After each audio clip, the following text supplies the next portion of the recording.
사랑의 예수님 감사드립니다. 세상은 우상을 건립하고 경배를 요구합니다. 그러나 하나님의 사람은 하나님 외에는 경배하지 않습니다. 오늘 본문을 통하여서 우리가 이 시대에 주시는 교훈의 말씀으로 듣고 우리 또한 하나님을 따르게 하여 주시옵시고 세상 권력에 순종하지 아니하도록 성령 하나님 도와 주시옵소서. 오늘도 성령께서 친히 말씀 증거하여 주시옵시며 성령으로 듣는 귀하고 복된 시간 되게 하옵소서. 거룩하신 예수 그리스도의 이름으로 기도드립니다. 아멘. 자, 3장에 들어가면서 이제 우상을 건립하고 경배를 요구합니다.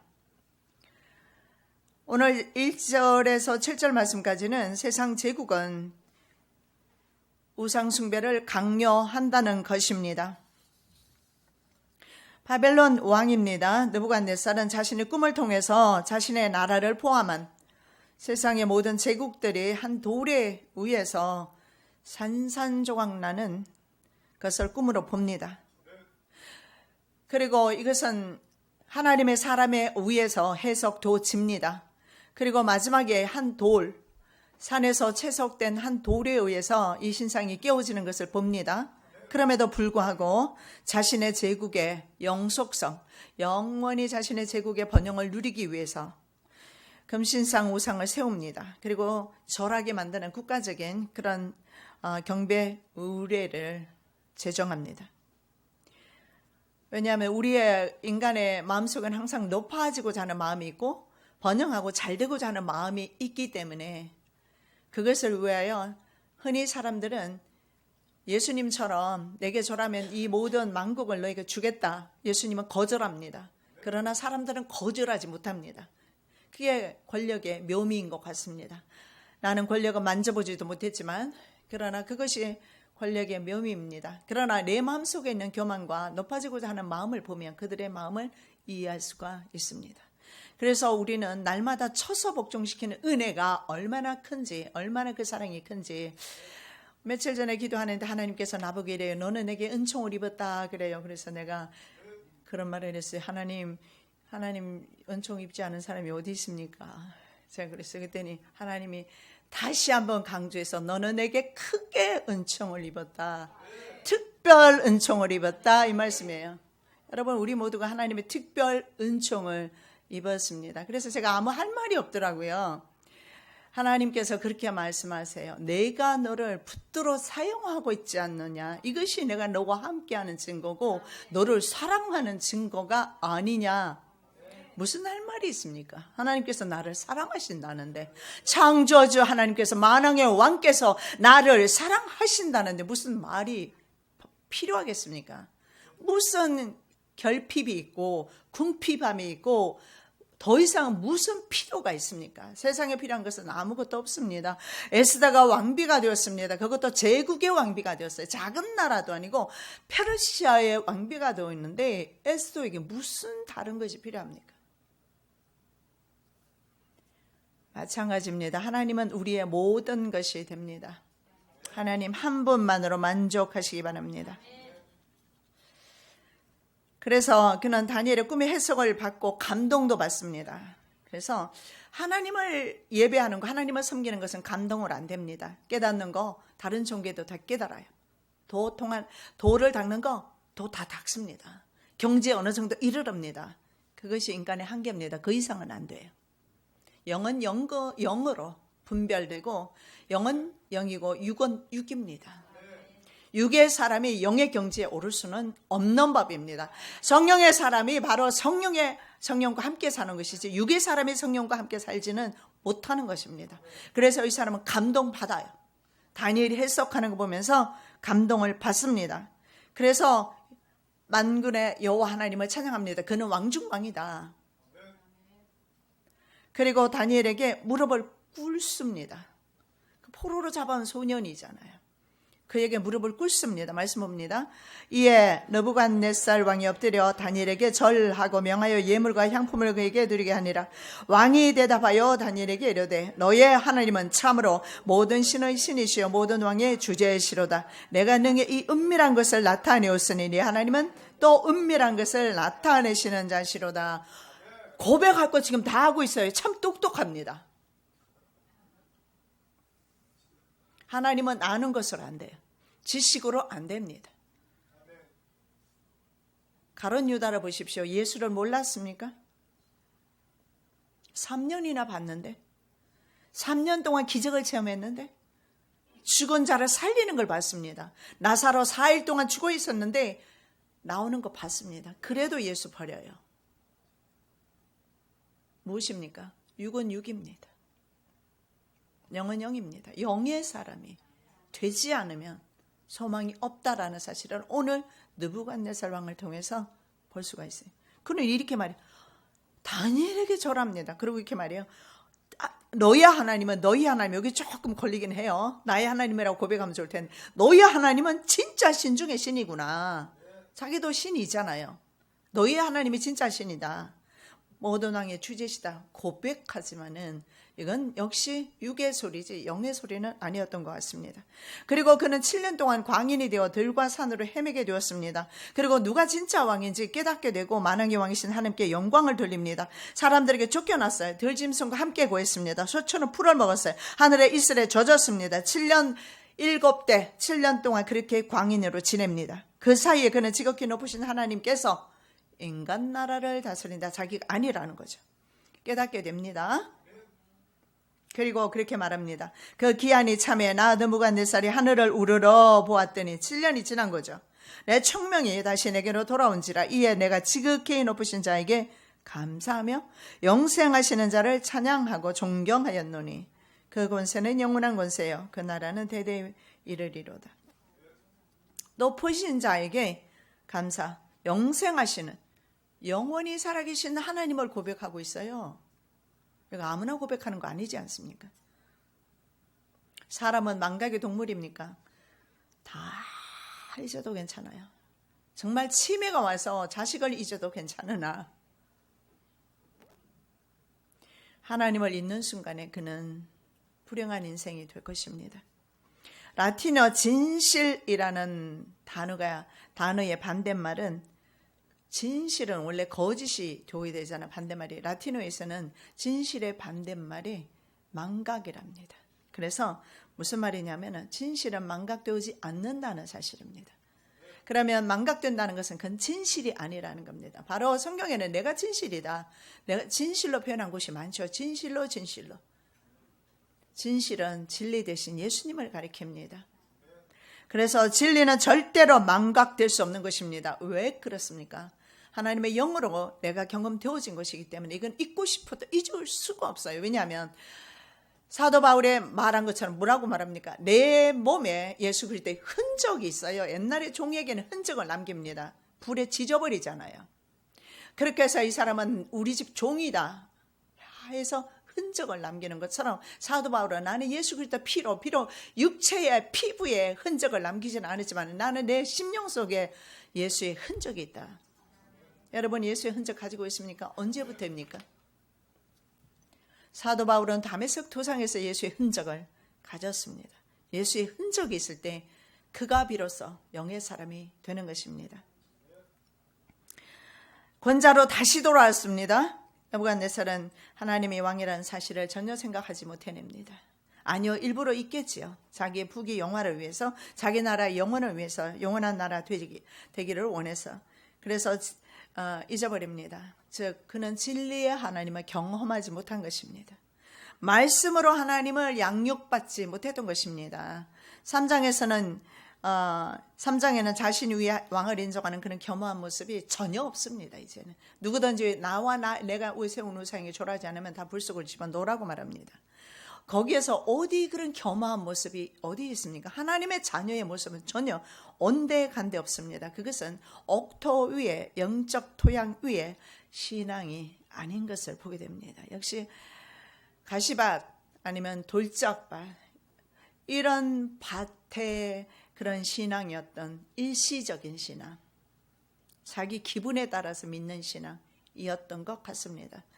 다니엘은 반대로 유대인 가정에서 태어나서 어릴 때부터 말씀 교육이 있었기 때문에 말씀을 철저하게 붙잡고 성경에 우상에게 올려진 제물을 먹지 말라고 그랬잖아요. 그래서 1장부터 다니엘은 결심하고 결단하고 작은 일이지만 음식 먹는 것부터 먹지 않고 하나님 앞에 겸비한 모습을 보이면서 그는 제국의 1인자 앞에서도 당당할 수가 있었던 겁니다. 그러나 내가 작은 일조차도 하나님의 말씀을 순종하지 못하면 심지어는 어린아이 앞에서라도 졸아들 수밖에 없고 작아질 수밖에 없고 심지어는 종이돈에 불과한 그 돈 앞에서도 맥없이 무너지는 것이 인생입니다. 그는 특히 자기 자신의 능력을 과시하기를 좋아했습니다. 4장 30절 나 왕이 말하여 가로되 이 큰 바벨론은 내가 능력과 권세로 건설하여 나의 도성을 삼고 이것으로 내 위엄의 영광을 나타낸 것이 아니냐. 여기 내가 어디 엄청 많이 나와요. 이거는요 보통 애기들이 하는 거예요.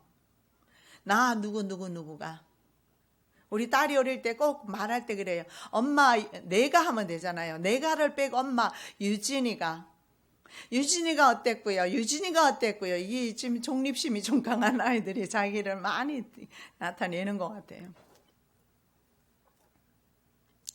느부갓네살 왕이 내가 나의 능력과 권세로 나 왕이 내 왕인 내가 그리고 나의 도성이 아니냐. 이건 나의 영광이 아니냐. 나의 영광 취하는 사람은 그리스도인이 아닙니다. 나의 영광 취할 생각 하시면 그때부터 예수님의 제자로서 쫓는 삶이 실패합니다. 세베대의 두 아들의 어머니가 예수님의 좌우편에 앉게 해주세요. 사상과 생각 자체가 잘못된 것입니다.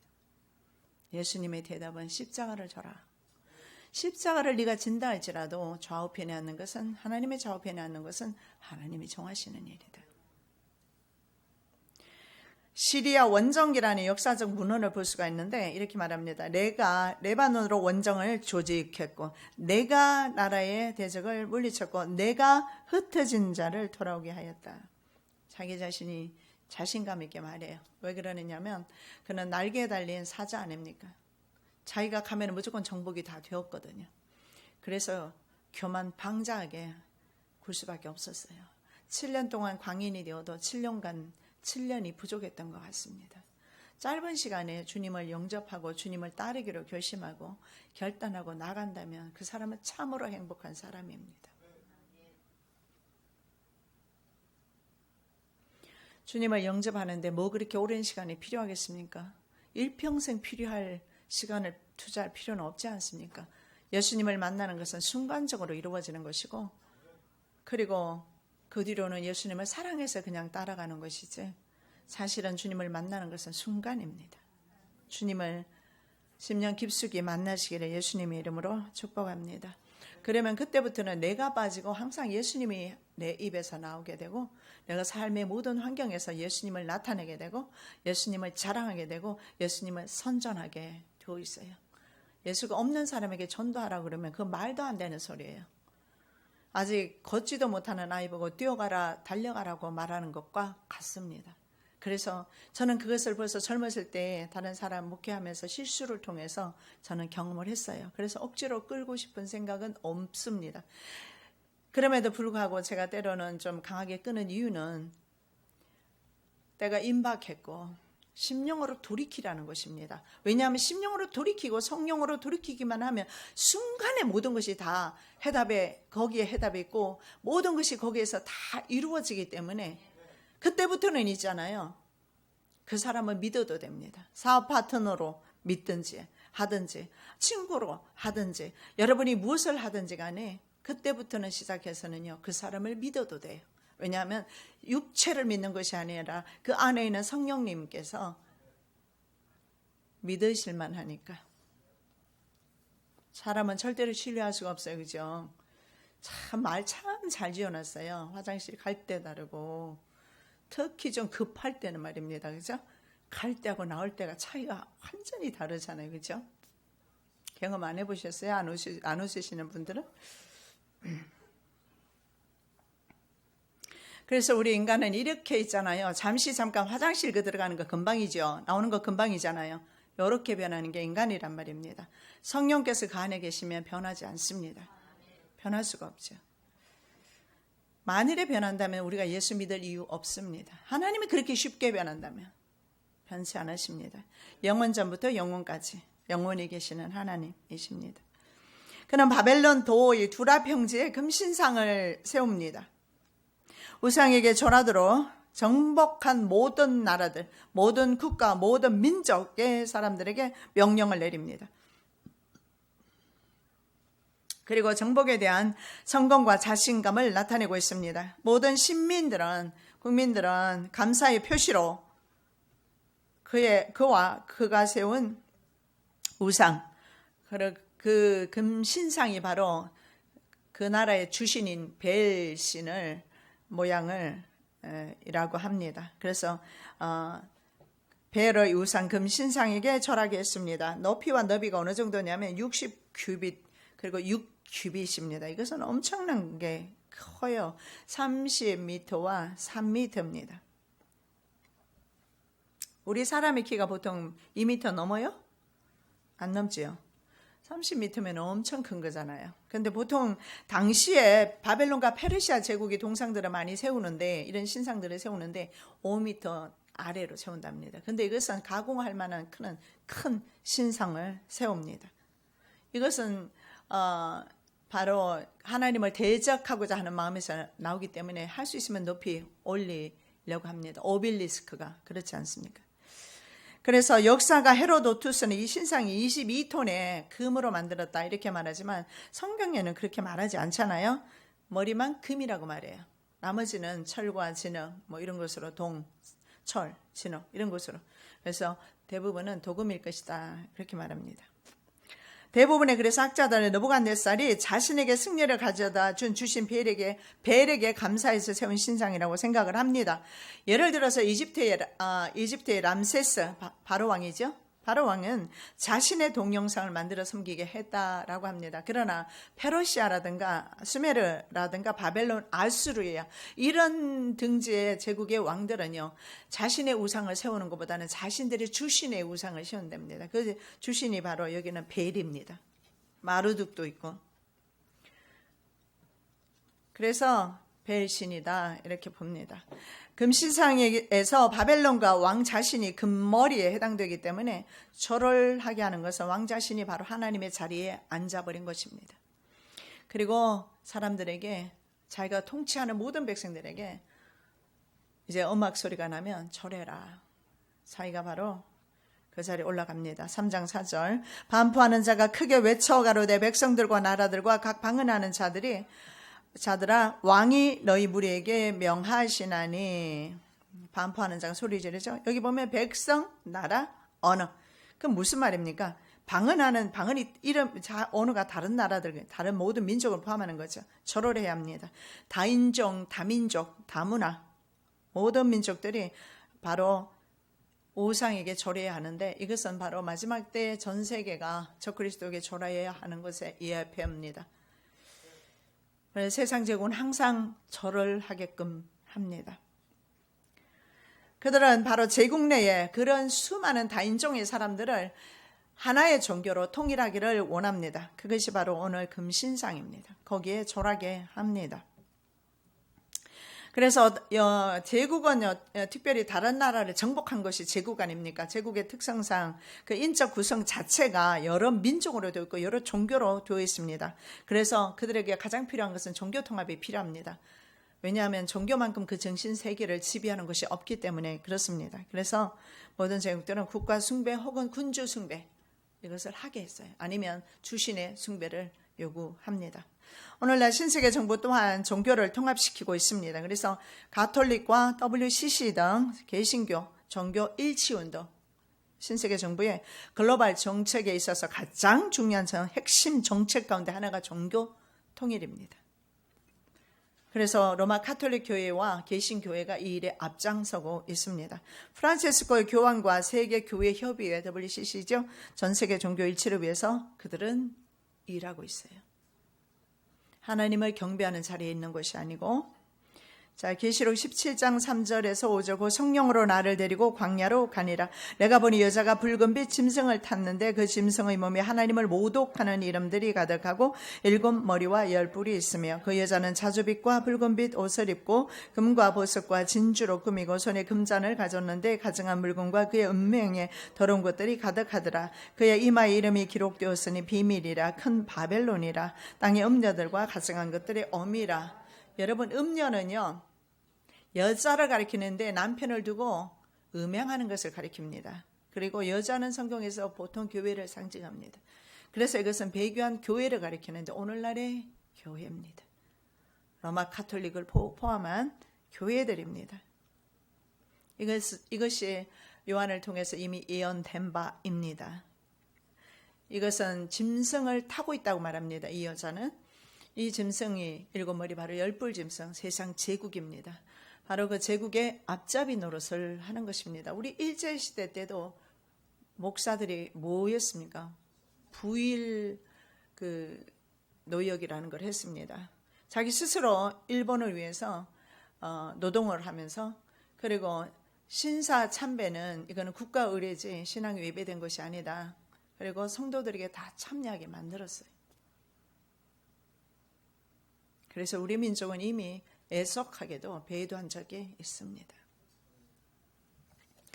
요한 사도는 창기가 붉은빛 짐승을 타고 있다고 말씀하고, 짐승은 세상 제국, 여자가 타락한 교회, 그래서 여자인 카톨릭 교회와 붉은빛 짐승이 세상 제국이 결탁한 건데 정치 종교의 연합이죠. 이것을 음행이라고 그래서 표현하고 있는 것입니다. 그래서 타락한 교회나 아니면 세상 제국을 둘 다 요한은 바벨론으로 보고 있습니다. 그래서 바벨론은 금머리였던 바벨론, 실제적인 그 지리적인 그 나라를 가리키기도 하지만 성경에서 바벨론 하면 바로 타락한 교회와 세상 정치 결탁을 가리킵니다. 그래서 로마 카톨릭은 실제적으로 10계명의 우상 숭배 금지에 대한 제2계명을 고쳤습니다. 왜냐하면 우상에게 절하는 것은 우상 숭배하는 것은 우상에게 절하는 것이고, 우상에게 절하는 것은 하나님께서 엄격하게 금지시키는 것입니다. 그래서 이 계명을 없애버립니다. 그리고 대신에 이 계명을 고치고 마리아 묵주기도라는, 마리아에게 기도하는 기도를, 마리아는 인간이지 않습니까? 만들었어요. 그래서 출애굽기 20장 4절에 보면 너를 위하여 새긴 우상을 만들지 말고 또 위로 하늘에 있는 것이나 아래 땅에 있는 것이나 땅 아래 물속에 있는 것을 어떤 형상도 만들지 말고, 절하지 말고, 만들지 말고. 그래서 제2계명 자체가 로마 카톨릭 교회 10계명은 없습니다. 성경도 물론 우리랑 틀려요. 우리는 66권 딱 정경만 있습니다. 66권이 정경으로 되어 있습니다. 그러나 그들은 제가 알기로는 외경까지 합쳐서 80권이 있는 것으로 알고 있어요. 그래서 토비야 이런 성경도 있고 그러는데 읽어보면요, 좀 이렇게 신비적이고 샤머니즘적인 것들이 되게 많아요. 그래서 이 성경이 66권으로 하나의 정경으로 딱 이렇게 성경으로 만든 것은 하나님께서 하신 겁니다. 비록 사람이 그렇게 정리를 했지만, 그러나 이것은 하나님께서 하신 것입니다. 그래서 우리 개신교회는 66권을 섬기지만 그들은 80권을 외경까지 다 하면서, 외경에는 보면 좀 이방신을 섬기는 요소가 굉장히 많이 들어있어요. 그래서 로마 카톨릭 교회는 스스로 그런 것을 섬기고 있는데, 그중에서 특히 중요한 것은 이것은 10계명에 해당되는 것입니다. 10개 계명은 지켜야 합니다. 실수해서 못 지켰으면 회개하셔야 됩니다. 반드시. 두 번째 계명이 뭡니까? 첫째는 나 외에 다른 신을 섬기지 말라는 것이고, 둘째는 우상 만드는 거, 우상 숭배하지 말라는 거 아닙니까? 제2계명에 우상 숭배하지 말라를 없애고 10계명을 대신에 2개로 나눴어요. 10계명이 뭡니까? 내 이웃의 것을 탐내지 말라고 했는데 2개로 나누기를, 남의 아내를 탐내지 마라, 그리고 남의 재물을 탐내지 마라. 아내하고 재물을 나눠놨어요. 그래서 10개로 만들어 놨습니다. 느부갓네살 왕은 바벨론 지방의 관리까지 우상의 낙성, 예식에 참여합니다. 국가적인 종교이기 때문에 반대하는 자는 처형을 당합니다. 반포하는 자가 크게 외쳐 가로되 백성들과 나라들과 각 방언하는 자들아 왕이 너희 무리에게 명하시나니 너희는 나팔과 피리와 수금과 삼년금과 양금과 생황과 및 모든 악기 소리를 들을 때 엎드려 느부갓네살 왕이 세운 금신상에게 절하라. 반포하는 자가 이렇게 말합니다. 나팔, 피리, 수금, 삼년금, 양금, 생황. 나팔, 피리, 생황은 관현악기입니다. 관악기입니다. 현악기로는 줄로 하는 거, 현악기로는 수금, 삼년금, 양금으로 6개의 악기를 동원한 것은 뭐 특별히 우리가 뭐 666에 그렇게 할 필요까지는 없을 것 같고 6개의 그 관현악단이죠. 동원이 되었을 때 얼마나 장엄하겠습니까? 그리고 금신상이 얼마나 두려울 정도로 높이 올라가 있지 않습니까? 사람들로 하여금 경외감을 자아내게 하기 위해서 음악까지 울리면서 이 음악이 있잖아요. 이 사탄 종교에서도 굉장히 중요하게 작용합니다. 루시퍼를 찬양하는 거죠. 사탄교에서는 루시퍼를 찬양합니다. 그래서 이런 것을 동원해서 사람의 의식을 광적으로 이끄는 것입니다. 그렇게 해서 절하게 만듭니다. 누구든지 예외가 없습니다. 이것은 마지막 때 일어날 일입니다. 엎드려 내 팔 절하지 세가드 엎드려야 되고 절해야 되고 우리는 엎드리지 말고 절하면 안 돼요. 우리는 세상에 대해서 no라고 말할 수 있어야 합니다. 만일에 하지 않으면 엎드리거나 절하거나 하지 않으면 그들은 그 사회에서 축출을 당하거나 처형을 당했습니다. 느부갓네살은 우상 숭배에 참여하지 않는 사람을 타는 풀무불에 집어넣습니다. 6절 누구든지 엎드려 절하지 아니하는 자는 즉시 극렬히 타는 풀무에 던져 넣으리라. 풀무는 벽돌을 굽거나 그리고 금속을 녹일 때 사용했던 오늘날의 영광로가 풀무입니다. 북한에서는 그 예수 믿는 사람을 데려다가 영광로에 그 펄펄 끓는 풀을 가져다가 그대로 몸에 부어버린답니다. 그럼 그 자리에서 몸이 녹아버린대요. 이게 다니엘 시대만 있었던 것이 아니라 북한에서 현재 일어나고 있는 일입니다. 그래도 북한 성도는 믿음을 지키고 있습니다. 고대 근동 지역의 화형은 흔한 사형법이었습니다. 세계 4대 종교, 그것이 바로 기독교, 그리고 이슬람교, 불교, 힌두교입니다. 이걸 통합하지 않고서는 세계 정복은 어렵습니다. 그래서 신세계 정부는 이 역사 가운데서 이 교훈을 받습니다. 그래서 제일 큰 세계 4대 종교는 반드시 통합한다. 그들의 목표입니다. 그래서 그들을 세계 단일 정부라고 합니다. 그리고 단일 종교, 단일 정부, 단일 종교, 단일 화폐. 성경은 뭐라고 말합니까? 기독교 절대 진리 예수 외에는 구원 없다. 다른 이로서는 구원을 얻을 수 없나니 천하인간의 구원을 얻을 만한 다른 이름을 우리에게 주신 일이 없음이니라. 예수 이름 외에는 여러분 내가 세상에서 좀 예수를 좀 못 쫓지 못하고 불순종하고 많이 거역하고 말씀대로 살지 못했을 수도 있어요. 그러나 정말 마지막 순간에는 예수 외에 그 어떤 것도 붙잡으면 안 됩니다. 예수 이름만 붙잡으셔야 합니다. 종교 다원주의는요, 다른 종교에도 구원이 있다는 거 아닙니까? 예수를 통하지 않고도 구원이 있다. 예수가 그리스도이다. 인정한다. 그러나 예수 외에 다른 그리스도도 있다라는 겁니다. 그래서 하죠. 모택동 그리스도도 있고 모하메 그리스도도 있다라고 말합니다. 속으면 안 돼요. 그래서 거짓과 참이요 비슷해요. 적 그리스도, 적자만 빼면은요 그리스도예요. 적이 문제예요. 적, 안티. 거짓 선지자, 거짓 안티 이것만 빼면 돼요. 거짓 양 너무 비슷해서 사람들은 분별하기 힘들지만 그래서 사람들이 분별하지 못하고 다 2단에 3단에 넘어가요. 안 넘어가는 사람은요, 그 안에 주의 영이 있는 사람은 안 넘어가요. 보면 아는데 보이는데 사기꾼이구나, 영적 사기꾼이구나, 영혼을 도둑질하는 영혼의 사냥꾼이구나. 보면 알아요. 모르는 사람이 넘어가는 것입니다. 영적 분별력이 없어서 그래요. 분별력은 성령님만이 하십니다. 사람이 어떻게 분별을 다 하겠어요. 그러나 성령의 사람은 분별이 됩니다. 물론 나이가 있잖아요. 한 50대, 60대, 70 가까이 오면은요, 사람 벌써 얼굴 보면 대부분 분별은 하지만 벗어난 적이 없더라고요. 나도 사람들 보면 처음에 딱 본 인상 한 번도 벗어난 적이 없어요. 오죽하면 링컨 대통령이 친구가 누구 관료한 사람을 소개를 했는데 인터뷰도 안 하고 보내버렸어요. 그 친구 얼마나 화가 났겠어요. 나이 40이 넘으면 자기 얼굴에 자기 책임져야 되는데 국가를 맡길 만한 인물이 못 된다 이거예요. 그런 거예요. 그 사람 얼굴에. 하물며 성령께서는 얼마나 잘 분별하시겠어요. 성령의 사람은 내가 마셔야 할지 마시지 말아야 할지, 먹어야 할지 먹지 말아야 할지, 이 길로 가야 할지 말아야 할지, 뱉어야 할지 뱉지 말아야 할지, 참아야 할지 성령께서는 잘 아십니다. 못 참을 상황에 참게 해주시고 힘든 상황에도 입 다물게 해주시고 정말 미워할 수밖에 없는 사람은 안 믿게 해주시고 죽이고 싶은 마음이 내 마음에서 눈 녹듯이 사라지고 성령의 사람은 그렇습니다. 사탄은요 사람들에게 진리와 비진리를 분간하지 못하도록 살짝 덧뿌려놨어요. 그게 바로 성경에 나오죠. 복음을 혼합시켜버렸어요. 사람들이 잘 때 그 원수가 와서 곡식 가운데 가라지를 덧뿌리고 갔더니 여러분 밭에 있잖아요. 알곡만 자라주면 얼마나 좋겠어요. 덧뿌려버렸어요.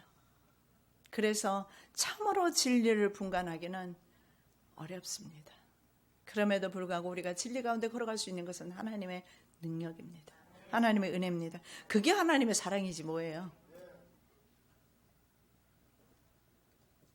300의 위원의 저자인 사람이 있어요. 존 컬먼이라는 사람이 프리메이슨의 하부 조직으로 지목한 곳이 있습니다. 그게 바로 세계교회협의회 WCC. 거기에서 보면 프리메이슨 하부 조직 중에 하나가 바로 교회협의회다. WCC의 재정 지원이 어디서 나간다고요? 우리 한국교회 헌금으로 다 충당되고 있어요. 초대 총장이었던 WCC 존 모터, 지금 말할 것도 없지요.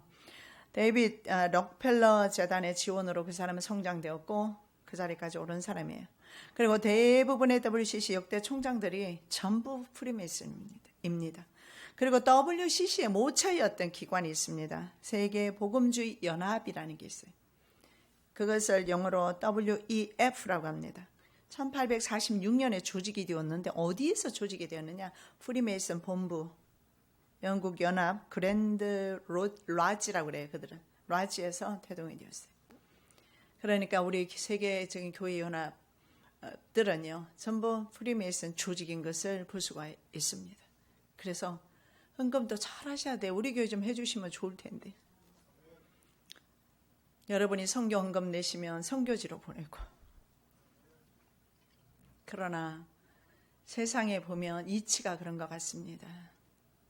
가짜가 잘 되는 것 말입니다. 진짜는 잘 되기가 힘들어요. 왜 그런 줄 아십니까? 진짜는 숫자가 적어요. 그래서 그래요. 그리고 예수님 말씀하셨잖아요. 여기는 우리 나라가 아니고, 그래서 핍박받을 수밖에 없고 외로운 길 걸어갈 수밖에 없어요. 예수님은 한 마리 양 찾으러 이 세상에 오셨잖아요. 그래서 종교 통합에 동의하지 않은 성도들은 단두대에 목을 내놓아야 할 것입니다. 20장에 나와 있습니다. 계시록 내가 보니 예수의 증거와 하나님의 말씀을 인하여 목배임을 받은 자의 영혼들과 또 짐승과 그의 우상에게 경배하지도 아니하고 이마와 손에 그의 표를 받지도 아니한 자들이 살아서 그리스도로 더불어 1000년 동안 왕노릇하니. 목배임을 당한다고 했습니다. 이런 일들이 일어나기 전에 주님이 오실 수가 없습니다. 왜냐하면 죽은 자들이 먼저 부활이 일어나야 살아있는 사람이 변화승천되기 때문에. 그러면 이 사람들이 만일에 변화승천 우리가 다 된 후에 이 사람들 죽으면 이 사람들은 언제 부활합니까? 부활은 성경에 한 번밖에 없는데. 그래서 반드시 7년 환란이, 저는 그렇게 믿습니다.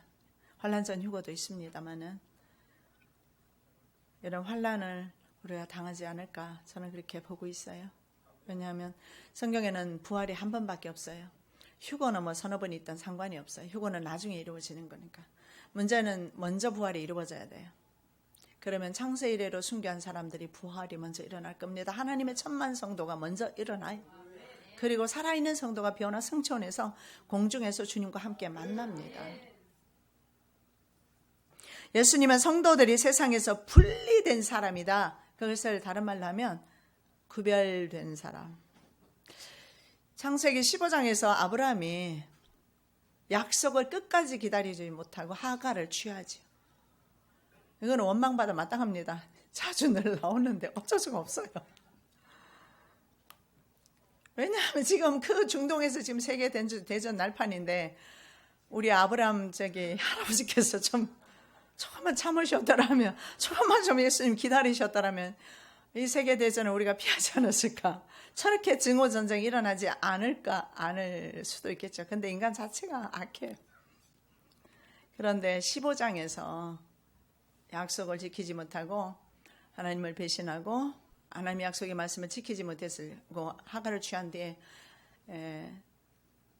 창세기 17장에서 하나님께서 나타나서 너는 내 앞에 행할 때 완전해라. 퍼펙트한 삶을 살라 이 말이 아니라 비난받는 삶을 살지 마라. 구별되게 살아라는 거예요. 약속 따라 살라는 거예요. 다른 사람들처럼 육체를 따르지 말고, 그래서 이스마엘은 육체의 자녀라고 그래요. 그리고 이삭은요, 약속의 자녀입니다. 너희는 약속이 있지 않느냐, 영생의 약속이 있지 않느냐, 그 약속 붙잡고 가라. 다른 세상 사람들 육체를 따라서, 육체의 소욕을 따라서 살더라도 너는 그렇게 하지 말라는 거예요. 그래서 거기 보면 너는 내 앞에서 행하여 완전하나 블레임리스입니다. 비난받지 마라. 더 이상 이제는 처벌 취하는 행동으로 비난받지 말라, 이 말씀입니다. 분리되었다고 말씀을 합니다. 분리된 사람으로서 우리는 하나님 앞에 서 있어야 합니다. 자, 말씀 봅니다. 세상이 너희를 미워하면 너희보다 먼저 나를 미워한 줄을 알라. 너희가 세상에 속하였으면 세상이 자기의 것을 사랑할 것이나 너희는 세상에 속한 자가 아니요 도리어 내가 너희를 세상에서 택하였기 때문에 세상이 너희를 미워하느니라. 만일에 있잖아요, 내가 핍박을 받는다면 예수 믿는 이유로 그 사람은 진짜 성도예요. 그런데 핍박도 없고 이 세상이 너무 좋아, 편안하고 아주 좋아요, 아주 좋아요, 이 세상에서 천년만년 살고 싶어요. 조금 영적으로 문제가 있지 않을까요? 자기가 소속해 있는 나라를 위해서 물론 기도는 해야 합니다. 그러나 하나님은 이렇게 말씀을 합니다. 이렇게 말씀해요. 그들이 너를 미워하는 것은 아니다. 그리스도를 미워하는 거예요. 마귀는 세상 임금이라고 했습니다. 세상 임금 사탄이 예수 그리스도를 미워합니다. 그래서 그에게 붙은 세상 권력이 성도를 미워합니다. 왜냐하면 절호를 안 하거든. 자신의 제국과 왕에게 절호를 안 하거든요. 그래서 미워하는 것입니다. 그래서 예수님께서 먼저 나를 미워했고, 또 하나는 이렇게 말합니다. 내가 너희를 세상에서 택했다. 이게 구별입니다. 이스라엘 백성을 이집트에서 어떻게 했습니까? 선택해내셨어요. 이것이 뭡니까? 구원 아닙니까? 구원 받았기 때문에 환난을 당한다. 그러나 여러분, 세상을 미워하라는 말은 아닙니다. 우리 나라를 미워하거나 권세 잡은 자를 미워하라는 말은 아닙니다. 성경에서는요, 분명히 자기가 소속해 있는 나라를 위해서 기도하라고 말씀을 합니다. 로마서 13장 1절에 보면 이렇게 말씀하죠. 세상에 있는 권세자들에게 복종해라. 왜? 권세는 하나님께로서 났다. 문재인 대통령 된 것 하나님의 뜻입니다. 그리고 하나님께서 정하신 것이라고 그렇게 말합니다. 물론 그렇게 작은 나라까지도 하나님께서 정하실까요? 저는 그렇게 봅니다. 왜? 새 한 마리도 하나님이 허락 안 하면 안 떨어지지 않습니까? 그래서 우리는 권세자들을 위해서 기도를 해야 합니다. 그래서 예레미야 29장 11절의 말씀에 보면 사로잡혀간 그 성읍에 평안하기를 위하여 기도하라. 왜냐하면 그 나라가 평안해야 너희들이 평안할 수 있기 때문이다. 그러면 잡혀간 나라가 어디입니까? 철천지 원수 바벨론을 위해서 기도하라는 겁니다. 여러분, 그래서 우리는 나라를 미워하라는 말씀이 아니라 나는 하나님 나라에 속해 있으니까 이 세상 나라는 난 상관없어. 그건 아닙니다. 아주 육체를 입고 있잖아요. 여러분, 그 독립운동했던 33인 그 만세 불렀던 사람들 중에 기독교인이 절반이 넘었습니다. 예, 막상 나라가 어려움을 당하면 기독교인이 일어날 것입니다. 뉴스에 이런 게 났습니다. 워싱턴 군사 옵션이 주요 선택지 되었다. 이 말은 군사 옵션밖에 더 이상은 없다. 선택되었다고 그래요. 그래서 다른 뉴스를 많이 봐도 이미 트럼프 대통령 위에는 군사적인 액션밖에 없다라는 것을 볼 수가 있습니다. 그것이 3월 말 4월 초 한반도 위기설 확산 이렇게 나와 있고, 트럼프 북 핵 협상 옵션 배제, 선택지는 선제 타격이다. 무슨 말입니까? 북한이 선택할 수 있는 것은 지금 두 가지밖에 없습니다. 핵 협상으로 나와야 돼요. 그리고 핵에 대한 국제세계의 제재를 받아야 합니다. 그러나 절대 그럴 일은 없다는 거죠. 그렇다면 미국의 선제 공격밖에 없다. 여러분, 그때 부시가 바로 이라크를 때리면서 공격하면서 8시 뉴스에, 저녁 8시에 뉴스에 나와서 공격했다고. 불시에 이루어지게 됩니다. 평안하다 할 때 그 일이 일어날지도 몰라요. 그래서 우리는 이 민족을 위해서 기도해야 합니다. 빅터 차라는 사람이 바로 주한 미국 대사로 임명될 예정이었어요. 근데 이 사람이 낙마했습니다. 트럼프 대통령 인정하지 않았어요. 이유가 뭐냐면은 이 사람은 말입니다. 빅터 차는요, 북한의 핵 그리고 미사일 시설 정밀 타격, 이것을 코피 전략이라고 그러더라고요. 흐르는 코피. 그러니까 코피 나도록 치겠다 이 말이겠죠. 그래서 코피 전략에 반대하다가 낙마되었다고 합니다. 그래서 백악관이 지금 심각하게 이제 생각하고 있는 것은 북한을 선제 공격하는데, 우리의 입장에서는 북한 때려주면 좋겠죠. 그런데 북한은 만만한 게 어딥니까? 가까운 데가 어딥니까? 남한이죠. 우리는 북한의 그 방사 정포를 대항할 만한 그런 준비가 안 되어 있지 않습니까? 그래서 핵 항공모함이요, 칼빈슨 호가 지금 현재 이런 칼빈슨 호 같은 전략 자산이 한반도 인근 전개가 이루어지고 있고, 미국의 특수부대가 지금 한국에 이동되어 있는 상황입니다. 그래서 평창올림픽이 끝나는 3월 초 혹은 4월 초에 한반도 군사 충돌설이 지금 나오고 있습니다.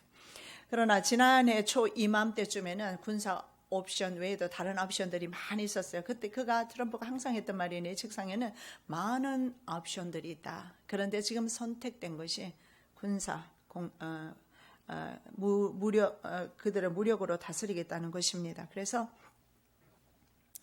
트럼프 대통령이 지금 계속해서 시간이 흐를수록 입지가 좁아지는 것이 뭐냐면 11월에 중간 선거가 있습니다. 만일에 그 전에 북한에서 도발을 할 경우에는 자기의 입지가 더 좁아지게 되고, 그렇지 않아도 러시아 그 커넥션 때문에, 선거 때 러시아 사람들과의 커넥션 때문에 지금 궁지에 몰려 있는데, 그래서 그럴 가능성이 있다라고 말하고 있습니다.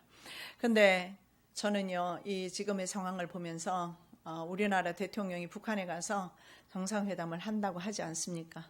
그런데 이렇게 정상회담까지 하고 북한의 이게 전략인 것 같습니다.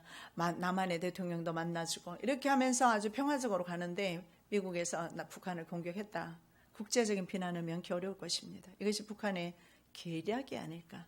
여러분, 저 나쁜 사람들의 계략은요, 참으로 기괴하고 기묘하고 아주 사람이 정말 고안할 수 없는 그런 많은 훌륭한 것들이 참 많이 있어요. 왜 그런지 아시죠? 그들의 모든 그런 잔꾀들은 사탄으로부터 오기 때문에 그렇다라는 것입니다. 지금이야말로 정말 이 민족을 위해서 기도할 때입니다. 나라의 평안을 위해서, 잡혀간 그 성읍의 평안을 위해서 기도하라는 주님의 음성을 여러분 들으시고, 바로 이 민족을 위해서 기도하시는 저와 여러분 되시기를 예수님의 이름으로 축복합니다. 사랑의 예수님, 감사합니다. 우상 숭배는 하나님께서 가장 싫어하시는 것인데 세상은 우리에게 요구할 것입니다. 그러나 우리는 순응하지 않을 것이며 순종하지 않을 것이며 하나님을 선택할 줄로 믿습니다. 참으로 세상 제국과 세상 나라와 하나님 나라가 충돌할 때가 많이 있습니다. 그럼에도 불구하고 하나님께서는 사로잡혀간 그 성읍의 평안을 위해서라도 기도하라고 말씀합니다. 왜냐하면 우리의 삶이 평안하기 위해서. 우리 민족입니다. 우리 나라입니다. 이 민족과 이 나라를 긍휼히 여겨 주시옵시고 평화 통일이 이루어질 수 있도록 기도하는 더 많은 사람들이 나타나게 해 주시옵시며 교회가 일어나 기도할 수 있도록 은혜 베풀어 주시옵소서. 거룩하신 예수 그리스도의 이름으로 기도드립니다. 아멘.